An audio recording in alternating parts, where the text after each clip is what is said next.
मैं कोलकाता में एक बंगाली के घर काम करती थी।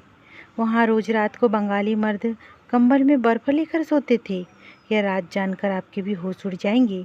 मेरी माँ और मैं लोगों के घरों में काम करके अपना गुजारा करते थे। एक दिन जब माँ और मैं काम से वापस आई तो पता चला कि मेरी बड़ी बहन घर से भाग गई है। एक दिन मैं उनको ढूंढते ढूंढते कोलकाता पहुँच गई। जैसे ही मैंने अपनी बहन को देखा तो मेरे रोंगटे खड़े हो गए, क्योंकि वह मेरा नाम निधि है। मैं 2 बहनें हूँ। मैं एक छोटे से गांव में अपनी माँ और दीदी के साथ रहती हूँ। मेरे पापा इस दुनिया में नहीं है। हमें 2 वक्त की रोटी के लिए दूसरे के घरों में काम करने पड़ते थे। कहते हैं कि कोई बदसूरत नहीं होता है, बल्कि इंसान असल में गरीब होता है। यह मिसाल मेरी माँ पर बिल्कुल फिट बैठती थी। वह बहुत ज़्यादा खूबसूरत थी, मगर पुराने और फटे कपड़े पहनकर उनकी खूबसूरती में दाग लग जाता था, जिस वजह से वह आम लोगों की तरह ही लगती थी। मगर जब दिवाली आती तो मालकिन मेरी माँ को अपने कुछ नए जोड़े निकाल कर देती थी और साथ में अपना कुछ पुराना मेकअप भी देती थी और कुछ पुरानी ज्वेलरी वगैरह। सिर्फ इतने में ही मेरी माँ दिवाली वाले दिन इतनी खूबसूरत लगती थी कि लगता ही नहीं था कि आम दिनों में वह औरत घर घर जाकर साफ सफाई का काम करती है। दिवाली वाले दिन तो मेरी माँ मेरी मालकिन से भी बहुत ज़्यादा खूबसूरत लग रही थी। इसलिए जलन की वजह से अब मालकिन ने मेरी माँ को अपने कपड़े भी देने बंद कर दिए थे। मैं माँ की जितनी खूबसूरत नहीं थी, लेकिन मेरी बड़ी बहन माँ की जितनी ही खूबसूरत थी और मेरी दीदी को अपनी खूबसूरती का पता था। वो माँ से कहा करती थी कि मैं दूसरे के घर काम करने बिल्कुल भी नहीं जाऊंगी। आप मेरे से इस बात की उम्मीद मत रखना कि मैं घर घर जाकर लोगों के जूठे बर्तन साफ करूंगी। मैं तो सिर्फ किसी शहजादे से शादी करके इस छोटे से घर से बाहर चली जाऊंगी। माँ और मैं दीदी की बातों पर हंस देते थे। माँ दीदी से कहती थी कि झोपड़ियों में रहने वालों के मुकद्दर में भला शहजादे कहाँ से आएंगे।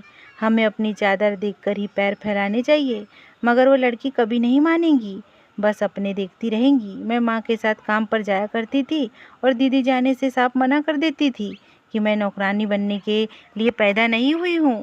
माँ गुस्सा करती तो मैं माँ को समझा देती थी कि माँ, दीदी को काम करने को क्यों कहती रहती हो, वह ठीक ही तो कह रही है। उनके हाथ इतने गोरे हैं, बिल्कुल दूध की मलाई की तरह। वो काम करेंगी तो उनके हाथ खराब हो जाएंगे। माँ कहती अगर मेरा बस चलता तो मैं तुझसे भी काम नहीं करवाती, मगर क्या करूँ, मेरी मजबूरी है। मैं ये बातें समझती थी, इसलिए मुझे माँ के साथ काम करने में कोई परेशानी नहीं थी। मेरी ज़िंदगी जैसे चल रही थी मैं उसी में बहुत खुश थी। लेकिन मैंने और मेरी माँ ने कभी नहीं सोचा था कि मेरी दीदी किन रास्तों पर निकली है। मुझे 1-2 बार हमारे मोहल्ले में रहने वाली एक भाभी ने बताया था कि अपनी दीदी पर नज़र रखा करो, उनकी हरकतें कुछ ठीक नहीं है। लेकिन मैंने उनकी बात पर भरोसा नहीं किया और वह हो गया जिसके बारे में हमने कभी सोचा भी नहीं था। एक दिन जब हमने अपने काम से घर वापस आए तो दीदी घर पर नहीं थी, बल्कि उनका एक लेटर था जिसमें उन्होंने लिखा था कि उन्हें अपने सपनों का शहजादा मिल गया है और वह उसके साथ एक नई जीवन की शुरुआत करने जा रही है। माँ को तो इस बात से बहुत बड़ा झटका लगा था कि उनकी बड़ी बेटी ना जाने किसके साथ चली गई थी। कौन था वो, कैसा था, हमें उसके बारे में कुछ भी मालूम नहीं था। कुछ दिनों बाद पता चला कि उन्होंने किसी अमीर बुड्ढे से शादी कर ली थी और उनके साथ कोलकाता चली गई है। उनके जाने की बात को माँ ने अपने दिल से लगा लिया और वह बीमार पड़ गई। अब मैं अकेली ही काम पर जाने लगी और घर का गुजारा होता था। मैं जिस घर में नौकरी करती थी, एक दिन उस घर के एक बच्चे का जन्मदिन था और वह एक बहुत बड़ी बर्थडे पार्टी थी। उसकी सारी तैयारी मैंने अकेले ही की थी। अगले दिन मेरे मालिक ने मुझे बुलाया और मुझसे पूछा, अगर तुम्हें हमसे भी अच्छी जगह काम करने का मौका मिले तो क्या तुम करोगी। मैंने कहा, इतना अच्छा मौका मैं अपने हाथ से जाने नहीं दूंगी, बल्कि इस मौके का फ़ायदा उठाऊंगी, क्योंकि मेरी माँ बीमार है, उनका इलाज बहुत ज़रूरी है। मेरे मालिक ने कहा, कल हमारे घर पार्टी में मेरे दोस्त को तुम्हारा काम करने का अंदाज़ बहुत अच्छा लगा था। वो चाहता था कि तुम वहाँ उसके लिए काम करो। तुम्हारी तनख्वाह तुम्हारी सोच से भी कहीं ज़्यादा होगी। मैंने मालिक से कहा कि ठीक है, मैं तैयार हूँ। उनका घर कहाँ पर है। मुझे अपनी माँ के इलाज के लिए पैसों की बहुत ज़रूरत थी और मैं इसके लिए कुछ भी करने को तैयार थी। मालिक कुछ देर तक खामोश रहे। ये देखकर मुझे बेचैनी होने लगी। फिर उन्होंने कहा कि तुम्हें कोलकाता जाना होगा। यह सुनकर मैं खामोश हो गई। इतनी दूर अपनी माँ, बीमार माँ को अकेली छोड़कर मैं कैसे जा सकती थी। मैंने मालिक से कहा कि मैं आपको अपनी माँ से पूछकर कल बताऊंगी। मैंने घर जाकर माँ को बताया कि मुझे कोलकाता जाने का मौका मिल रहा है। तो माँ मेरे आगे की बात सुने बगैर ही मेरे हाथ पकड़कर कहने लगी कि तू चली जा, वहाँ क्या पता तुझे वहाँ तेरी दीदी मिल जाए। मेरा दिल कहता है कि वह किसी मुश्किल में है। तू वहाँ जाएंगी, उसे ढूंढकर वापस लेकर आना। मैं परेशान थी कि माँ को अकेले छोड़कर कैसे जाऊँ, मगर माँ ने जीत पकड़ ली थी कि तुम्हें जाना ही है। उनकी जीत की वजह से मैंने मालिक को हाँ कह दिया और मैं 2 दिन बाद ही कोलकाता आ गई। वहाँ मुझे एक बंगाली के यहाँ काम करने का मौका मिला। उनका बहुत बड़ा और आलीशान बंगला था। वहाँ कोई औरत नहीं थी, बस वह इतने बड़े बंगले में अकेले रहते थे। यहाँ कोई औरत नहीं रहती थी, इसलिए मुझे यहाँ रहने में अच्छा नहीं लग रहा था। लेकिन मुझे अपनी माँ के इलाज के लिए पैसों की बहुत ज़रूरत थी, इसलिए मैंने अपने मन को समझा लिया। यहाँ आते ही मुझ पर सारे काम की जिम्मेदारियाँ डाल दी गई, लेकिन इसके बदले मुझे महीने के 50,000 मिलते थे और सारे के सारे पैसे मैं अपने घर भेज देती थी और उससे मेरी माँ का इलाज बहुत अच्छे से हो रहा था। मैंने कभी भी मालिक के किसी भी काम में कोई दखल अंदाजी और दिलचस्पी नहीं ली थी। मैं अपने काम से काम रखती थी। ना मैं अपने मालिक से बात करती थी और ना ही वह कभी मुझसे बात करने की कोशिश करते थे, इसलिए वक्त अच्छे से गुजरने लगा।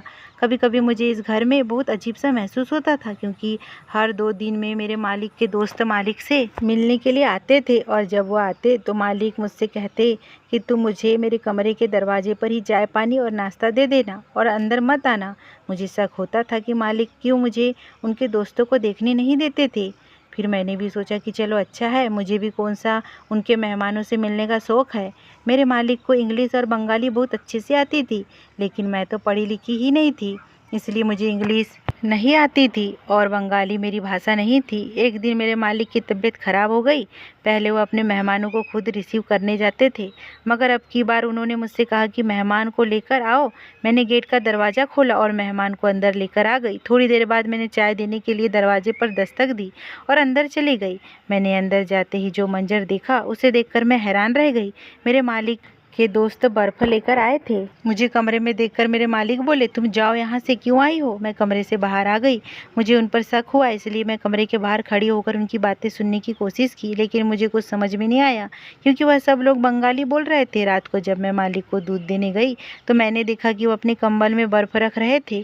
मैं ये देखकर दंग रह गई। मुझे समझ नहीं आया तो मैंने हिम्मत करके पूछ लिया, आप अपने कंबल में बर्फ़ लेकर क्यों सो रहे हो? तो वह कहने लगे कि शायद तुम्हें पता नहीं है, यहाँ का रिवाज है। यहाँ के अक्सर लोग अपने कंबल में बर्फ़ रखकर सोते हैं, क्योंकि उनसे उन्हें ठंडक मिलती है और वह जवान रहते हैं। यह बात तो मेरे लिए एकदम नई थी और हैरान करने वाली थी, क्योंकि कंबल में बर्फ़ रखकर सोना बहुत अजीब बात है। मैंने सोचा यह एक महानगर है, हो सकता है कि यहाँ के कल्चर का हिस्सा हो। वैसे भी मुझे यहाँ के बारे में कुछ भी नहीं पता था। यही सब सोचकर मैं इस बात को भूल गई। अब मैं सोच रही थी कि मुझे घर से बाहर भी निकलना चाहिए, क्योंकि मैं यहाँ पर कैद होने तो नहीं आई हूँ, मुझे अपनी दीदी से भी मिलना है।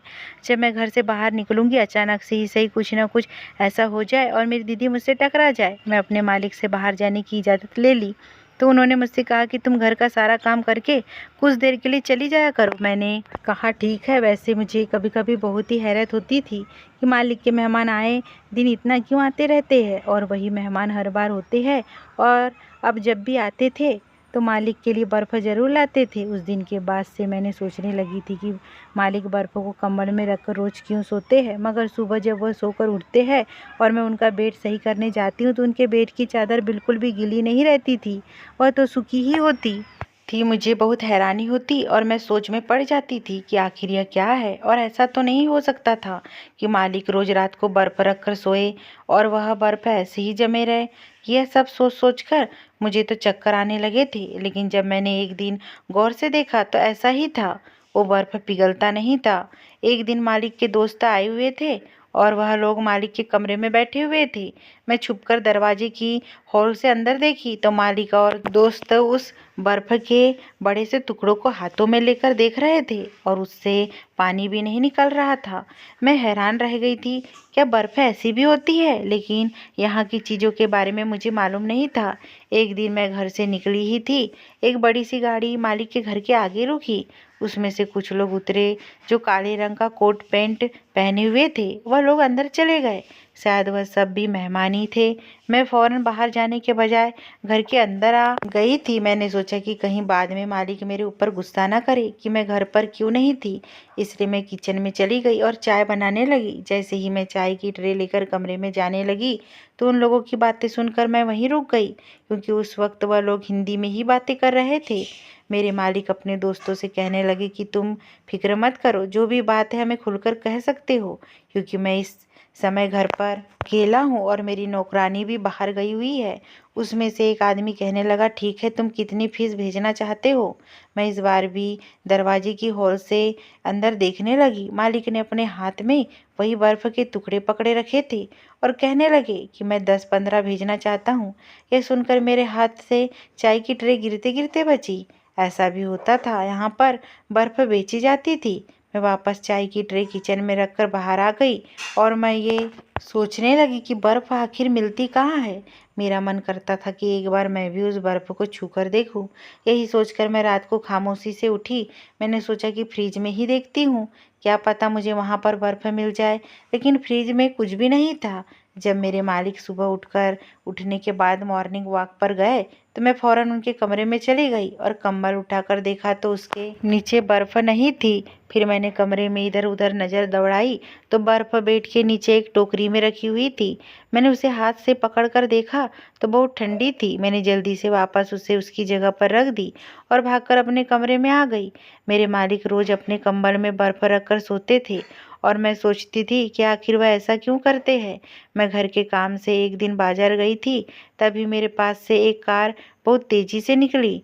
उस कार में एक लड़की बैठी हुई थी। पता नहीं क्यों वह मुझे मेरी दीदी जैसी लगी। उसकी एक झलक देखकर ही मुझे ऐसा लगा कि वो मेरी दीदी है। फिर वह कार मेरे से बहुत दूर निकल गई और मैं अपना काम करके वापस आ गई। एक दिन मालिक ने मुझसे कहा कि मैं कुछ दिनों के लिए कोलकाता से बाहर जा रहा हूँ। मैं तुम्हें अपने दोस्त के घर रख दूंगा। जब तक मैं यहाँ वापस ना आ जाऊँ तब तक तुम उसका घर संभालना।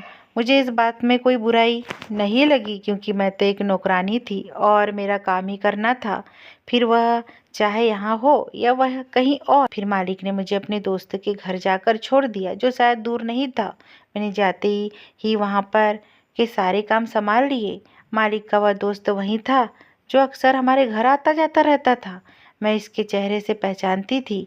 मैंने यहाँ भी वही काम होता देखा जो मालिक के घर पर होता था, तो मैं चौंक गई। मैं अपने नए मालिक को भी अपने कंबल में बर्फ होते हुए देखा। फिर मैंने मन ही मन सोचा कि मैं तो इस बात को बहुत अजीब समझ रही थी और अपने मालिक पर शक कर रही थी, लेकिन यहाँ तो सारे लोग ऐसा ही करते हैं, सभी अपने कंबल में बर्फ रखकर सोते हैं। मैंने सोचा कितनी अजीब आदत है इन लोगों की, जो हमारे गांव के सीधे साधे लोग में नहीं है। एक दिन घर के सारे काम निपटाकर मैंने सोचा कि आज मैं मंदिर भगवान की पूजा करने चली जाती हूँ। पूजा करने के बाद मन शांत हो जाएगा, क्योंकि काफ़ी दिनों से मैं बहुत परेशान थी। मंदिर जाने के रास्ते में पुराने मालिक का घर पड़ता था, तो मेरी नज़र गेट पर पड़ी तो मैं दंग रह गई, क्योंकि मुझसे मालिक ने कहा था कि वो कोलकाता से बाहर जा रहे हैं, लेकिन मालिक तो यहीं थे। उनकी गाड़ी भी वहीं खड़ी थी और उनके साथ 3-4 बड़ी बड़ी गाड़ियाँ और खड़ी थी। मैं गेट के अंदर चली गई। इससे पहले मैं घर के अंदर जाती, मुझे पीछे से आती गाड़ी की आवाज़ आई, जिसे देखकर मैं एक पेड़ के पीछे छुप गई। ऐसा लग रहा था जैसे वहाँ आज कोई पार्टी हो। गाड़ी में जो लड़की थी उसे देखते ही मुझे ऐसा लगा जैसे मेरी सांसें रुक गई थी। वो लड़की कोई और नहीं बल्कि मेरी दीदी थी और शायद साथ में उसका पति था। मेरी दीदी बहुत छोटी सी ड्रेस पहनी हुई थी और बहुत सारा मेकअप किया हुआ था।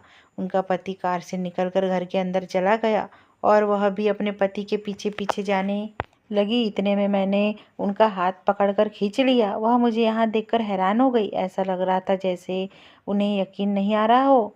फिर एकदम वह होश में आ गई और मुझसे कहने लगी, तुम यहाँ क्या कर रही हो? मैंने उनसे कहा कि मैं आपको यहाँ ढूंढने आई हूँ। आपको ज़रा भी एहसास नहीं है कि हम पर आपके जाने के बाद क्या गुजरी थी? वह कहने लगी कि अभी मेरे पास इन सब बातों का समय नहीं है, मैं तुम्हें अपना फ़ोन नंबर देती हूँ। और उन्होंने अपने बैग से एक पेन निकालकर एक पेपर पर मुझे अपना नंबर लिख कर दिया।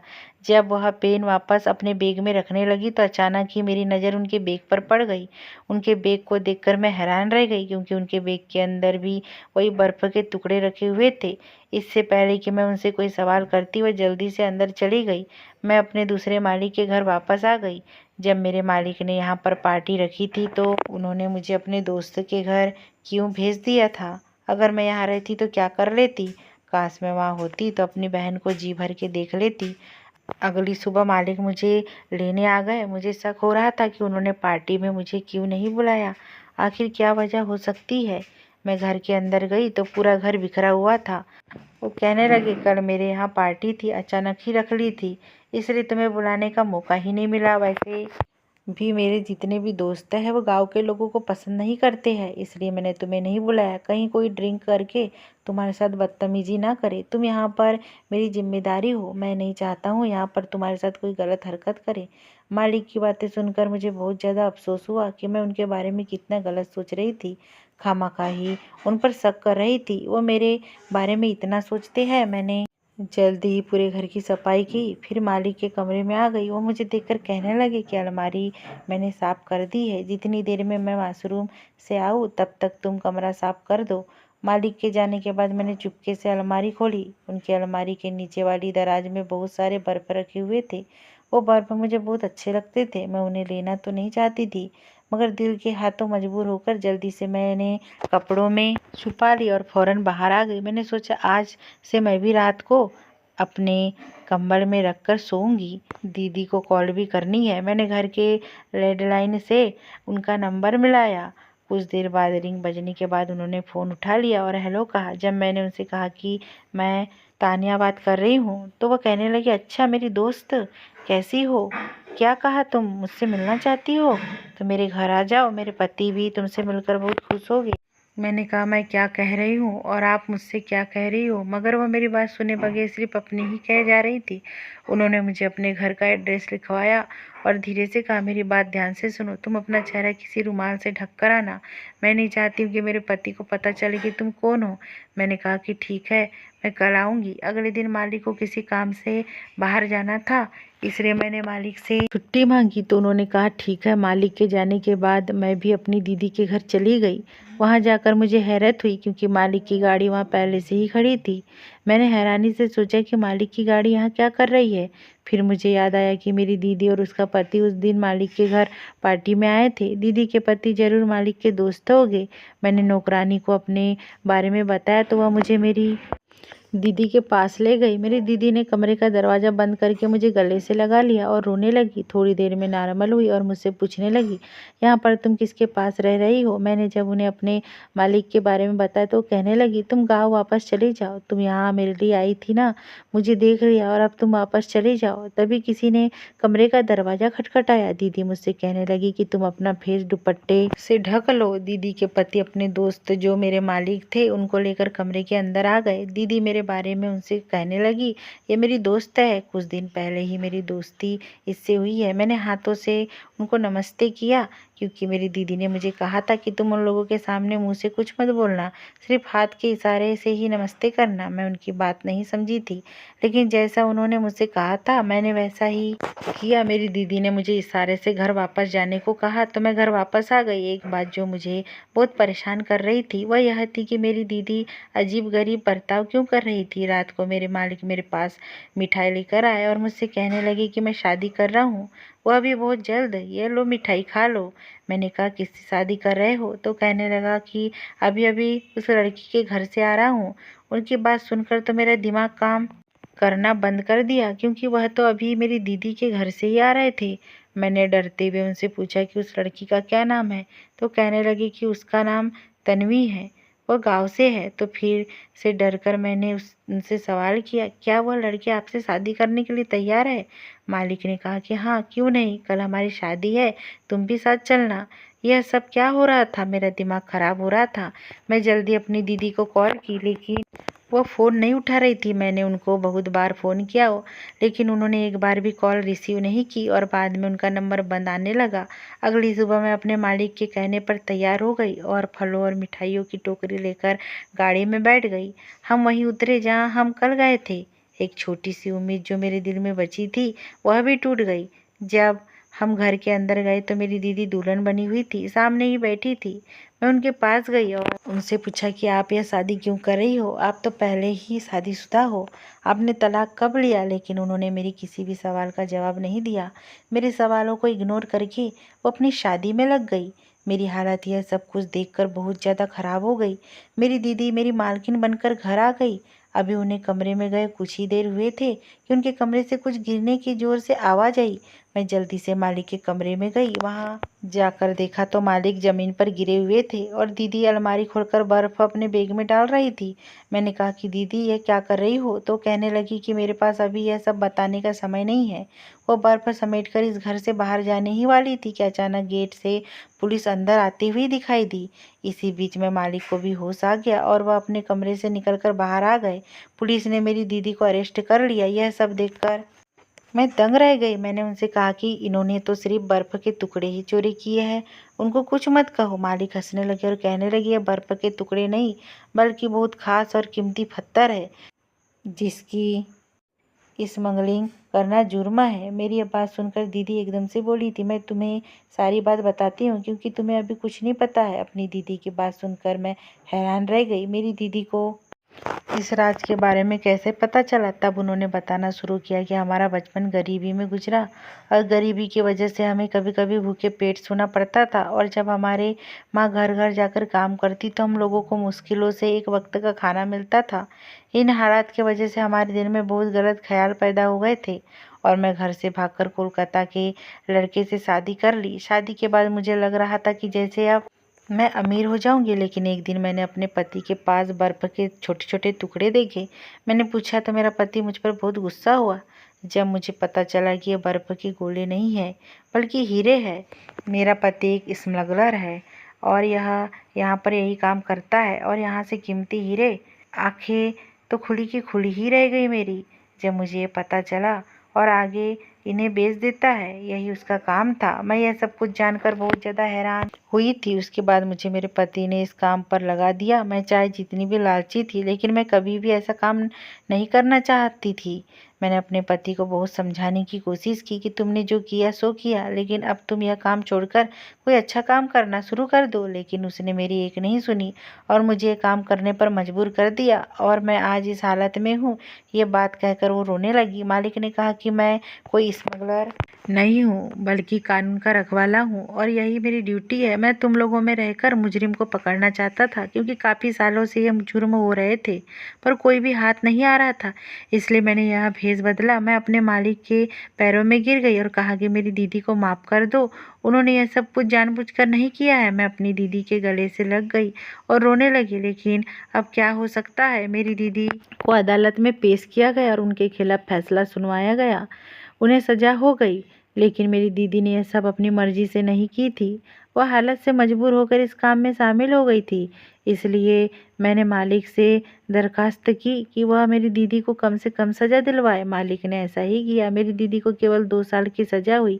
मैंने 2 साल यहीं रहने का फैसला किया। 2 साल बाद जब मेरी दीदी जेल से रिहा हुई तो मैं उन्हें अपने साथ लेकर गाँव पहुँच गई और दीदी ने माँ से माफ़ी मांगी और माँ ने उनको अपने गले से लगा लिया। आज हम लोग एक साथ बहुत खुश हैं। अगर ये स्टोरी पसंद आई हो दोस्तों और चैनल पे नए हो तो प्लीज़ चैनल को सब्सक्राइब और वीडियो को लाइक कर दीजिए। धन्यवाद।